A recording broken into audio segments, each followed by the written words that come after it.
Hello everyone. तो आज हम देखेंगे shortcut method to find the inverse of 2 by 2 matrix. So एक क्वेश्चन इज 1 3 2 7 और हमें इसका इनवर्स फाइंड आउट करना है।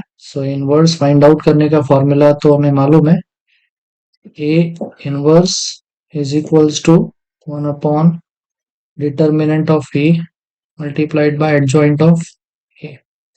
So first इसका डिटर्मिनेंट निकाल लेंगे। Determinant of A is 7 multiplied by 1 minus 3 multiplied by 2 which is equals to 1.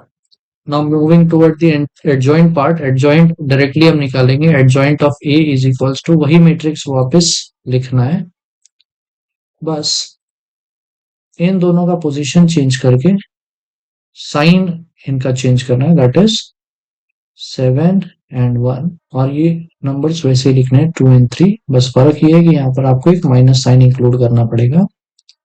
And this is your adjoint of A. So inverse का फॉर्मूला हो जाएगा A inverse is equals to 1 upon 1 bracket 7 minus 3 sorry 7 minus 3 minus 2 and 1 which is equals to a inverse is equals to 7 minus 3 minus 2 and